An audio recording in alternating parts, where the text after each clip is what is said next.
Alright, you lot. Wake up. Gaming world's on fire again and arsonists are wearing publisher badges. We've got devs stealing assets like it's Blackpool Market, Roblox scanning your kids' faces, a twisted Season 3, EA finally breaking sports game scam cycle, Call of Duty bleeding out while grinning at top of charts. Welcome to Gaming Hellwire. No polish, no pity, just 5 shots of pure gaming carnage straight in jugular. Let's go. You ever seen a dev copy-paste someone else's work and pretend it were theirs? Strap in, cause Timmy Studio shooter Delta Force just got caught with its greedy little fingers in Rust's toolbox, and receipts are brutal. See it seen, brand new trailer drops for Delta Force, big war vibes, lots of loud booms, and tucked right in middle, a big slabber explosive with wires and circuitry that looks oddly familiar. And by oddly familiar, I mean it's practically a Rust prop with serial numbers filed off. Enter Alistair McFarlane from Facepunch Studio, COO mind you, not some intern, who dragged them publicly on socials with side-by-side images. His exact vibe? We made this in-house. They didn't ask, and now it's in their trailer. Boom! Mic drop. Accusation loaded with proof, and Timmy's only reply? Oh, sorry mate, our bad. Apology issued. Incident resolved. Resolved my ass! Let's break that down. Dev Studio with 10-cent money and they're snatching third-party assets like Unity Grifter on Fiverr. That's how you start marketing cycle. Imagine what's waiting under hood. Bugs on launch day? Check. Servers exploding? Check. Monetization hell? Bingo! But let's be fair. Maybe some junior artist got desperate and thought no one had noticed. Maybe it were a placeholder asset that somehow survived QA. Mistakes happen.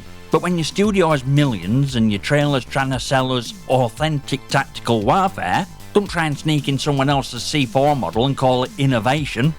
They sent some free-to-play knockoff. It's Delta Force, a name people actually remember. And now, they'll remember it as shooter that nicked assets like a dodgy Steam bundle. You want trust from players? Start by building your own damn explosives. Right, imagine this. You want to chat in-game, and it says, "Sure mate, just show us your face first. Welcome to Roblox in 2025, where your mic privileges come with a mandatory mugshot. No face, no voice, no banter. And in countries like Australia, New Zealand and Netherlands, this ain't optional. It's law at land by December." Sounds dystopian, right? But here's a twist. This might actually be one of few times a facial age check in gaming makes sense. It's settled. Roblox is rolling out a system that scans your face to estimate your age. It then dumps you in an age bucket, under 9, 9 to 12, 13 to 15, 16 to 17, so on. Chat access gets locked down to your range or close to it, so a 12-year-old wouldn't be shooting shit with 21-year-olds pretending to be anime cats in body or pyjamas. And honestly, that's a smart move. Roblox has been digital equivalent to an open bus stop after midnight. Alt can happen, and most of it's dodgy. Roleplay servers, grooming hotbeds. Scam games, everywhere. Parents have been begging for control and this is first system that might actually put some teeth in safety. Sure, tech is sketchy, facial recognition still screws up on lighting, skin tone, and anyone not doing a passport pose. And yeah, trusting a third-party vendor with face data sounds like a GDPR grenade waiting to blow. But idea? Concept to using age buckets to lock chat? That's solid. This isn't just about keeping kids from creeps, it's about keeping old platform functional. Cut cross-age chaos, and you actually make Roblox more stable, less toxic, and maybe, just maybe, less of a PR nightmare every month. Now don't get me wrong, biometric ID in gaming is still dodgy as hell. I don't want to scan my face to shoot pixels or join voice chat. But Roblox isn't your average game. It's a social casino with a Build-A-Bear server farm. The Pope deserves strict gates. It's this madhouse. So yeah, for once, I'm not furious. I'm cautious. See that starter responsible age control in gaming, or a slow slide into surveillance light. Either way, it's more thought than most platforms bother with. Now, if you haven't watched Twisted Metal on Peacock yet, stop everything, grab a beer, and binge it now.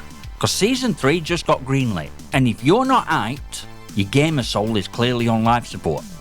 This ain't just half-assed video game adaptation, it's blood-soaked, loud, fast, and gloriously stupid in alt-right ways. Anthony Mackie and Stephanie Beatrice? Absolute fire. Their chemistry could sell tarmac to a drag strip. And Sweet Tooth? You give me Samoa Joe throwing bodies while Will Arnett delivers psychotic voice lines, and I'll give you a show I'll never shut up about. But here's kicker. The changing showrunners. Michael Jonathan Smith's out. and now David Reed's stepping in. You might know him from Boys and Strange New Worlds. It's not a downgrade, that's an injection of chaos with budget and bite. It means Season 3 could go from batshit bonkers to full throttle genius. And yeah, soundtrack. Holy hell, soundtrack. You sit down thinking you're just catching up, and then BAM! They drop one of original game tracks. And it's like you're back in 2001 with your PS2 vibrating on a busted IKEA table. It's fan service that actually lands, not cynical checkbox kind that makes your spine tingle and your inner degenerate cheer. Almost 1 billion minutes were watched in Season 2. That's not hype, that's domination. In fact, they're bringing this show back with a shake-up behind wheel tells me they're not phoning it in. They're strapping a rocket to boot and aiming for carnage. So here's my message to the new showrunner. Keep music, keep madness, and keep Sweet Tooth as depraved murder clown we didn't know we needed. You're sitting on one of the best game-to-screen translations we've ever had. Don't bottle it. Season 3's coming. I'll be waiting. Controller in hand, volume maxed, blood pressure high. Hold on to your helmets, cause for the first time in what feels like gaming eternity, EA Sports has done something that ain't a straight-up cash grab. They're not releasing F126. That's not a typo. No new box, no annual disc shuffle. Instead, F125 is getting a paid expansion next year to cover 2026 season changes. Then we wait until 2027 for a full new entry. I know I had to read it twice too. Let's break this down. EA's been milking F1 like it were FIFA with wheels. Year after year minimal upgrades, slightly shinier car models, and career mode tweaks so tiny you'd miss them if you blinked. It's been a live service model without admitting it. Sell your game and sell it again next year, with same stuff slightly rearranged. But now, they're doing what every sports game should have done years ago. Keep base game, sell you an actual meaningful update, and stop pretending you need a whole new engine to change Verstappen's helmet. Reason? 2026's real F1 season brings big rule changes, car designs, power units, team checkups. It's too much for a lazy annual reskin, but not enough to justify another box scam. So EA, against every cynical instinct in its capital corpse, decided to gears a paid DLC update for F125 and focus on rebuilding franchise properly for 2027.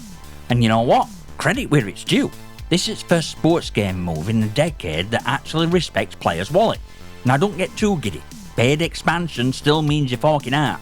And knowing EA, they'll price it like a collector's edition or a car they forgot to include. If this thing's just new liveries and rule set toggle, I'll be first to grab pitchfork. But if it's done right, proper car handling tweaks, updated UI, fresh modes, then it sets template and it tells 2K, Konami and everyone else still pumping out annual clones, pull your bloody socks up. Will it work? Depends if EA sticks landed, but for once, they're off hamster wheel.